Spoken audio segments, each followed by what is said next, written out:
오늘 우리에게 주시는 하나님의 말씀은 예레미야 26장 1절에서 15절 말씀입니다. 예레미야 26장 1절에서 15절 말씀입니다. 유다의 왕 요시야의 아들 여호야김이 다스리기 시작한 때에 여호와께로부터 이 말씀이 임하여 이르시되, 여호와께서 이와 같이 말씀하시니라. 너는 여호와의 성전들에 서서 유다 모든 성읍에서 여호와의 성전에 와서 예배하는 자에게 내가 내게 명령하여 이르게 한 모든 말을 전하되 한마디도 감하지 말라. 그들이 듣고 혹시 각각 그 악한 길에서 돌아오리라. 그리하면 내가 그들의 악행으로 말미암아 그들에게 재앙을 내리려 하던 뜻을 돌이키리라. 너는 그들에게 이와 같이 이르라. 여호와의 말씀에 너희가 나를 순종하지 아니하며 내가 너희 앞에 둔 내 율법을 행하지 아니하며 내가 너희에게 나의 종 선지자들을 꾸준히 보내 그들의 말을 순종하라고 하였으나 너희는 순종하지 아니하였느니라. 내가 이 성전을 실로같이 되게 하고 이 성을 세계 모든 민족의 저주거리가 되게 하리라 하셨느니라. 예레미야가 여호와의 성전에서 이 말을 하매 제사장들과 선지자들과 모든 백성이 듣더라.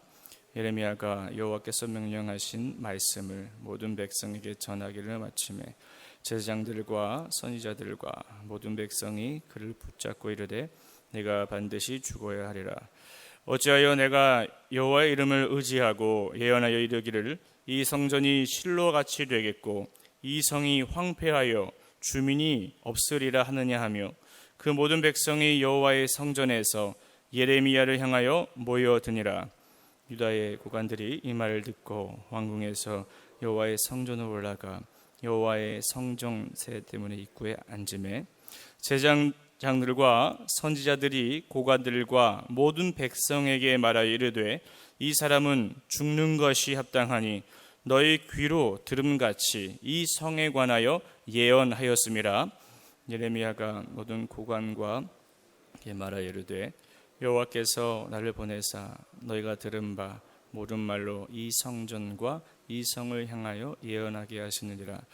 그런즉 너희는 너희 길과 행위를 고치고 너희 하나님 여호와의 목소리를 청종하라. 그리하면 여호와께서 너희에게 선언하신 재앙에 대하여 뜻을 돌이키시리라. 보라, 나는 너희 손에 있으니 너희 의견에 좋은 대로 옳은 대로 하려니와 너희는 분명히 알아라. 너희가 나를 죽이면 반드시 무죄한 피를 너희 몸과 이 성과 이 성 주민에게 돌리는 것이니라. 이는 여호와께서 진실로 나를 보내사 이 모든 말을 너희 귀에 말하게 하셨습니다. 아멘. 9월 첫날 새벽에 나오신 여러분들에게 하나님의 은혜와 평강이 넘치시기를 축복합니다. 우리가 신앙생활을 하면서 여러 가지 중요한 것들이 참 많이 있습니다. 그 중에 제가 지금 얘기한 것처럼 은혜와 평강은 그리스도인들에게 없어서 안 되는 중요한 것들입니다. 그리스도인들에게 은혜와 평강은 하나님께서 주시는 선물인데 그것이 없이는 살아갈 수 없다라는 거예요. 그런데 그것은 하나님과의 깊은 관계 속에서 얻을 수 있는 것입니다. 하나님을 가까이 할 때에만 은혜와 평강이 우리에게 임하게 되는 것입니다. 사랑하시는 성도 여러분, 9월 한 달 동안 하나님을 가까이 하시기를 바랍니다. 날마다 새벽을 깨우시고 기도와 말씀으로 거룩한 날들이 되시기를 축복합니다. 우리는 이 9월, 10월 이 두 달에 걸쳐서 예레미야에 대해서 새벽마다 말씀을 듣게 될 것입니다. 우리는 예레미야를 생각할 때에 그를 이렇게 부르곤 합니다. 눈물의 선지자다. 눈물의 선지자다. 눈물을 많이 흘리며 하나님의 사명을 감당했기에 그렇게 별명을 붙였을 거예요. 새벽마다 여러분 선포되는 이 예레미야의 말씀을 통해서 저와 여러분들도 이 눈물의 기도자, 눈물의 전도자가 되기를 바랍니다. 새벽마다 와서 말씀을 듣고 눈물을 흘리며 하나님께 기도하는 그런 눈물의 기도자가 되기를 바랍니다. 예레미야는 주전 650년경에 hil기야 제사장의 아들로 태어나게 돼요. 그리고 예레미야가 소명을 받아 활동했던 때는 주전 627년에서 남유다가 완전히 망한 주전 586년 이후까지 이 활동한 것을 알 수 있습니다. 그것이 예레미야 1장 2절과 3절에서 말씀하고 있습니다. 제가 한번 읽겠습니다. 아몬의 아들 유다 왕 요시야가 다스린 지 13년에 여호와의 말씀이 예레미야에게 임하였고, 요시야의 아들 유다의 왕 여호야김 시대부터 요시야의 아들 유다의 왕 시드기야의 11년 말까지 곧 5월에 예루살렘이 사로잡혀 가기까지 임하니라. 예레미야는 이 남유다 선지자로 활동을 한 사람이에요. 이 남유다 선지자로 활동했다는 그런 말만 들어도 그가 얼마나 고생했는지를 알 수 있습니다. 이 남유다의 지리적인 특징 때문에 주변 강대국들에 의해서 항상 공격을 받아왔던 나라였습니다. 아수르에 의해 지배를 받다가 애굽의 지배를 받다가 바벨론에 의하여 완전히 망하게 된 나라가 이 남유다입니다. 이와 같이 매우 어려운 시기에 선지자로 활동했던 사람이 바로 예레미야라는 거예요. 오늘 본문 말씀의 시작은 예레미야가 선지자로서 어느 시대에 사명을 감당했었는지를 알 수 있는 부분이 나옵니다. 1절인데요. 유다의 왕 요시야의 아들 여호야김이 다스리기 시작한 때에 여호와께로부터 이 말씀이 임하여 이르시되, 오늘 본문의 때는 여호야김 왕 때인데, 여호야김 왕에 대해서 잠시 얘기를 하자면 주전 609년에서 598년까지 남유다를 통치했습니다. 당시 유다 왕국은 두 강대국인 애굽과 바벨론 사이에 놓여 있어서 두 나라가 유다를 통치하려고 했어요. 여호야김 왕은 애굽 왕 느고에 의해 왕으로 세워졌고, 바벨론의 느부갓네살 왕이 주전 605년에 애굽 군대를 대파할 때까지 애굽에 충성을 했던 왕이었습니다. 이와 같은 여호야김 왕이 다스리기 시작할 때에 예레미야에게 여호와의 말씀이 임하게 된 것입니다. 여호야김 왕이 다스리기 시작하던 초기에 하나님이 말씀이 임했다라는 것은 하나님께서 예레미야를 통해서 나라의 운명을 좌우할 매우 중요한 말씀이 임했다라는 것을 짐작하게 됩니다. 2절에 보시면 예레미야가 성전뜰에서 하나님의 메시지를 전했음을 알 수 있습니다. 성전뜰에서 설교를 했다고 해서 성전 설교라고 말을 합니다. 성전에서 얘기하고 있는 거예요. 2절 하반절에 보시면 하나님께서 예레미야에게 이렇게 말씀하세요. 내가 내게 명령하여 이르게 한 모든 말을 전하되 한마디도 감하지 말라라고 말씀하십니다. 이 말은 하나님께서 말씀하시는 것을 한마디도 빠뜨리지 말고 그대로 전하라라는 말이에요. 선지자의 역할에 있어서 가장 중요한 것이 무엇이냐면 여러분 바로 이겁니다.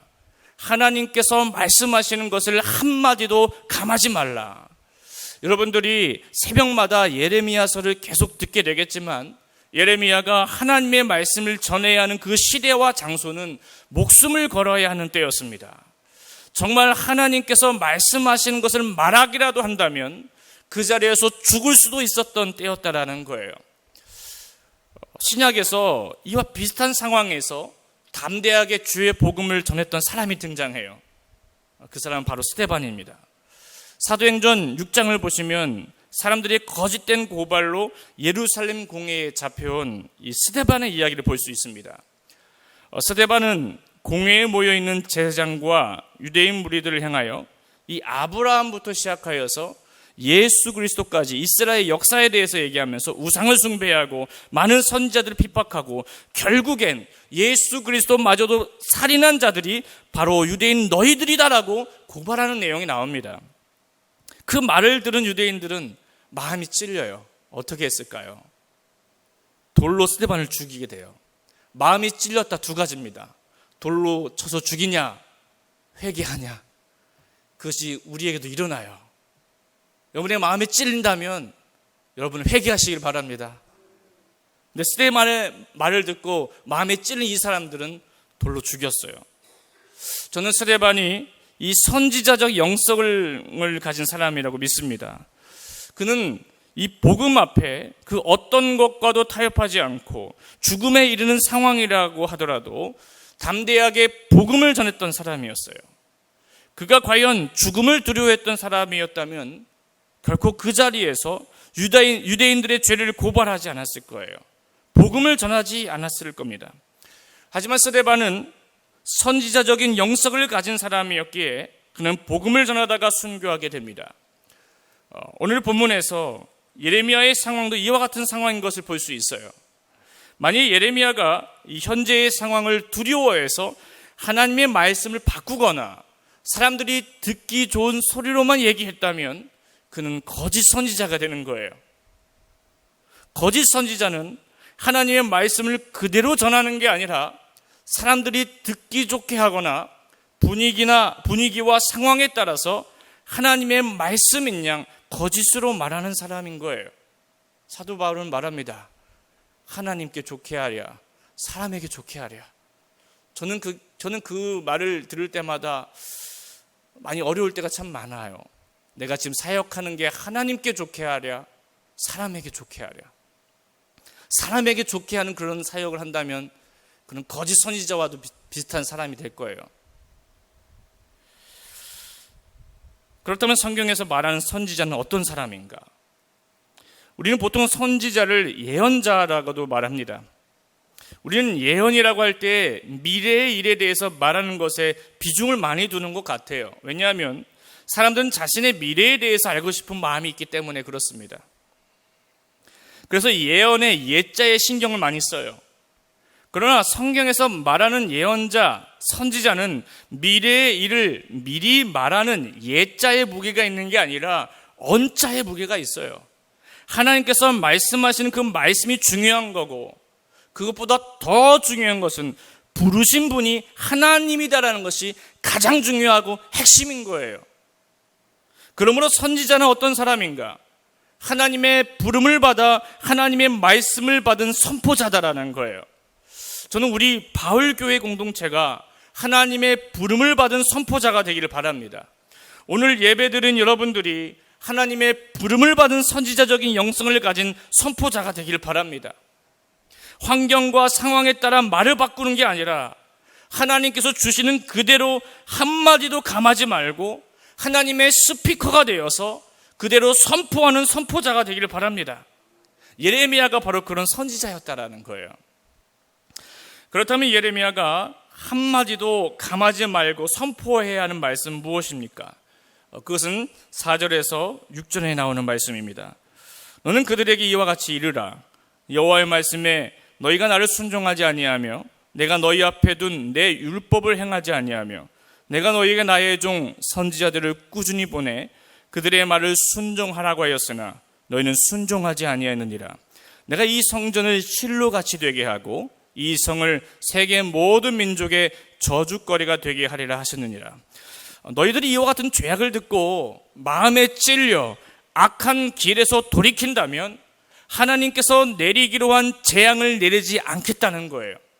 여러분, 하나님의 본심은 재앙이 아니라 구원이에요.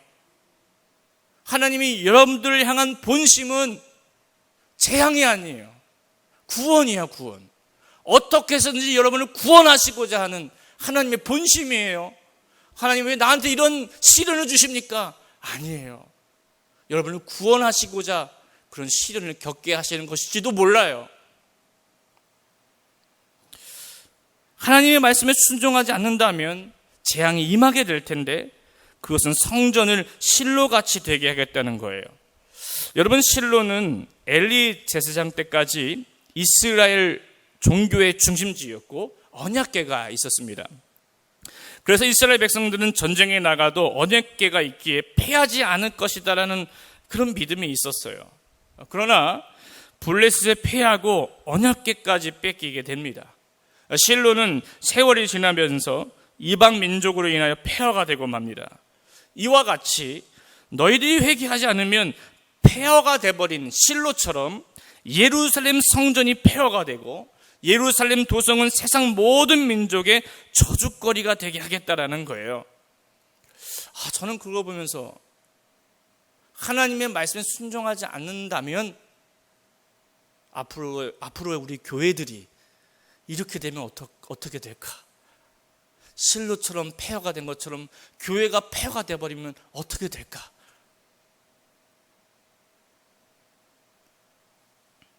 그러나 걱정하지는 않아요. 교회의 머리는 예수 그리스도이기 때문에 그렇습니다. 그러면 교회는 망하지가 않아요. 여러분은 교회십니까?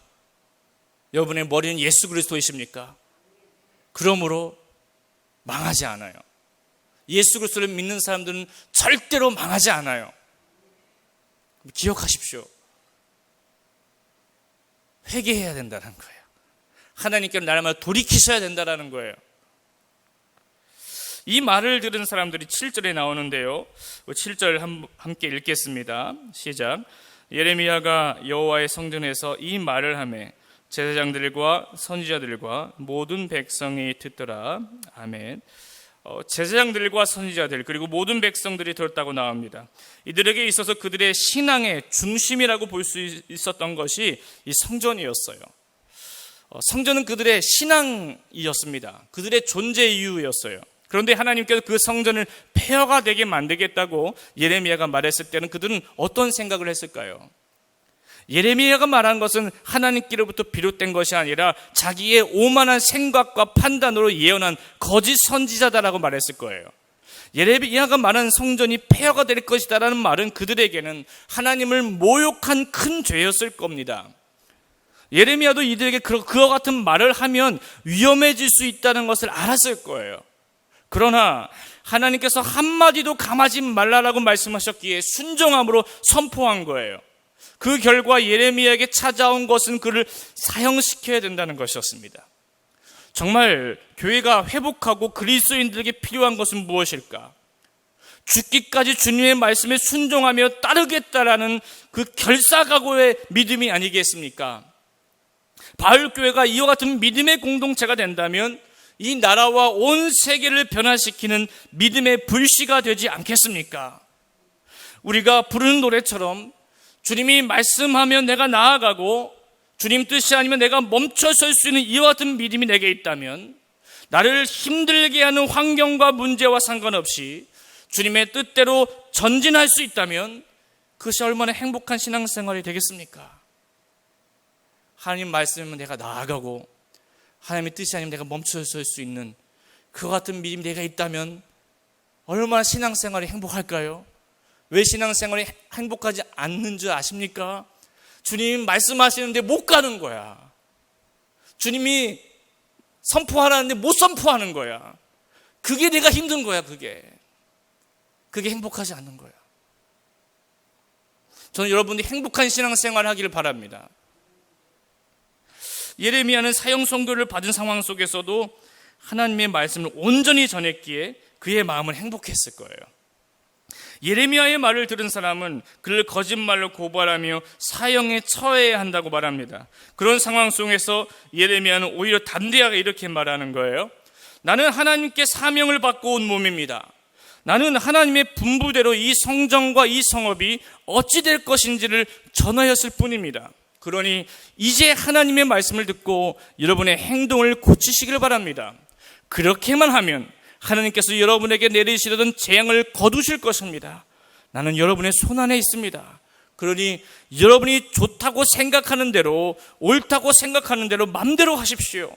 그러나 이것만은 알아두셔야 합니다. 여러분이 나를 죽인다면 여러분 자신이 죄 없는 사람을 죽인 책임을 져야 하고 이 성과 이 성의 시민이 책임을 져야 합니다. 나는 틀림없이 하나님께 사명을 받고 온 몸으로써 이 모든 말을 여러분에게 전했을 뿐입니다. 이렇게 말해요. 예레미야는 하나님께서 자신을 부르셨다는 이 소명의식과 자신을 이 보내셨다는 사명의식이 명확한 사람이었어요. 부럽지 않습니까? 이 두 가지가 그의 인생을 꽉 붙잡고 있었기에 그는 끝까지 사명을 감당할 수 있었던 것입니다. 사랑하시는 성도 여러분, 저와 여러분들에게 예레미야와 같이 소명의식과 사명의식이 명확하기를 바랍니다. 이 두 가지가 명확하다면 여러분의 인생은 흔들리는 인생이 아니라 하나님의 말씀 앞에 붙들려서 견고한 인생이 될 거예요. 행복한 인생이 될 겁니다. 이 코로나가 발생하면서 교회가 비판을 받는 상황 속에서 그리스도인으로 살아가는 것이 어려운 때가 됐어요. 직장에서나 사회적 모임에서 교회에 다니는 말조차 꺼내기가 어렵고 복음 전도를 한다는 것이 무색할 정도입니다. 이와 같은 상황들로 인하여 교회를 떠나거나 믿음이 약해진 성도들도 보게 돼요. 가짜 뉴스가 판을 치고 거짓 메시지가 판을 치고 있는 이때에 우리는 어떻게 해야 할까? 다른 것보다 먼저 해야 할 게 있어요. 여호와의 말씀이 내게 임하니라, 이거예요. 여호와의 말씀이 예레미야에게 임하여 거짓이 판을 치고 죄악으로 가득한 시기에 담대하게 여호와의 말씀을 선포한 것처럼 여호와의 말씀이 바울교회 공동체에게 임하여 주님께서 주시는 메시지를 전하는 것이 우리가 해야 하는 사명인 줄 믿습니다. 여호와의 말씀이 임한다면 그것이 가장 큰 지혜요, 가장 큰 예언이요, 가장 큰 구원의 메시지가 되는 거예요. 여호와의 말씀이 임할 때만 그렇게 하십시오. 아무 때나 하면 안 돼요. 오늘부터 시작하여 새벽마다 선포되어지는 이 예레미야의 말씀을 경청하시고 그 말씀을 통해 여호와의 말씀이 우리에게 임하여 담대하게 말씀을 선포하는 그리스도인이 되시기를 축복합니다. 기도하겠습니다. 살아계신 하나님, 하나님께서 예레미야 선지자를 불러서 하나님의 말씀을 한마디도 감하지 않고 전한 것을 볼 수 있었습니다. 하나님이 주신 말씀 때문에 예레미야는 사형을 당하는 상황까지 이르게 되었습니다. 목숨을 걸고 하나님의 말씀을 전할 수 있었던 예레미야의 이 소명의식과 사명의식이 우리에게도 임하게 하여 주옵소서. 힘들고 어려운 이때에 흔들리는 인생이 아니라 하나님의 말씀이 임하여 견고한 믿음의 사람들이 되게 하여 주옵소서. 살아계신 예수 그리스도의 이름으로 기도하였습니다. 아멘. 우리 찬송가 516장 함께 찬양하겠습니다.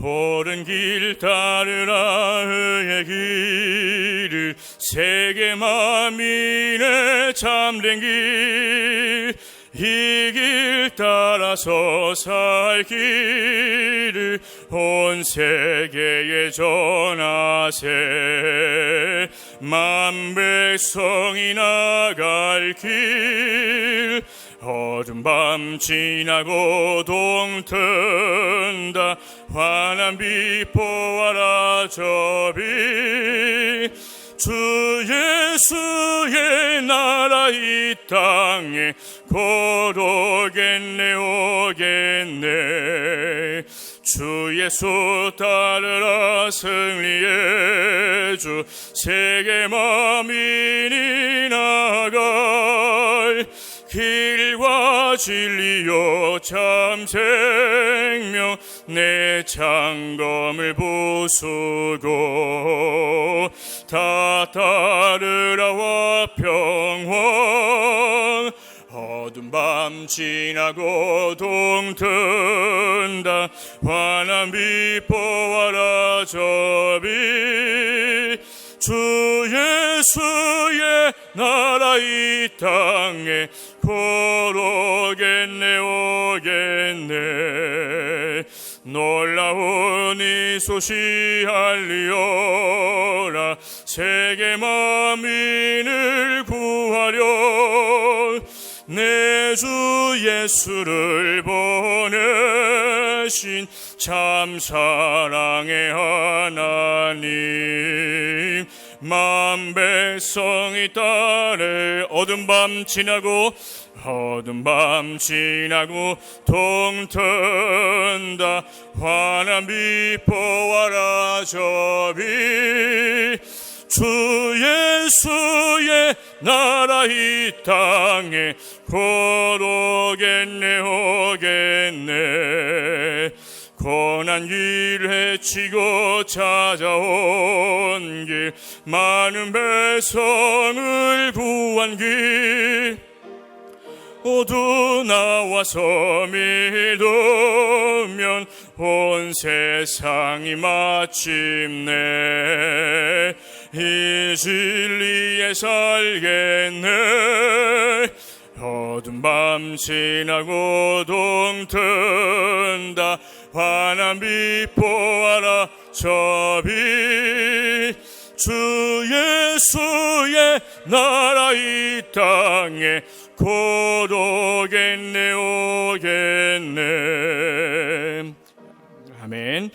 우리 다 함께 통성으로 기도하실 때 오늘 우리에게 주신 말씀처럼 하나님의 말씀이 임하여 선지자의 사명을 감당한 예레미야처럼 우리에게도 하나님의 말씀이 임하여 선지자적인 영성으로 이 시대를 살아가게 하여 주옵소서. 소명의식과 사명의식을 가지고 담대히 주의 복음을 전하여 회개하지 않아 죽어가는 영혼들을 구원하는 주의 백성이 되게 하여 주옵소서. 나라와 민족을 위해서 기도하실 때 코로나로 인하여 사회 경제적으로 위축되고 어려운 이때에 희망을 잃지 않게 하시고 코로나 치료제가 속히 나와서 온 세계 사람들이 치유되는 역사가 일어나게 하여 주옵소서. 바울교회 공동체를 위해서 기도할 때 원로 목사님의 건강과 사역을 축복하여 주시고 담임 목사님을 성령으로 붙들어 주셔서 단위에서 말씀을 선포하실 때마다 바울 가족 식구들의 영혼이 소생케 되는 역사가 있게 하여 주옵소서. 교회를 섬기는 중직자들과 사역자들을 축복하시어 바울교회 공동체가 평안하며 건강한 교회 공동체가 되게 하여 주옵소서.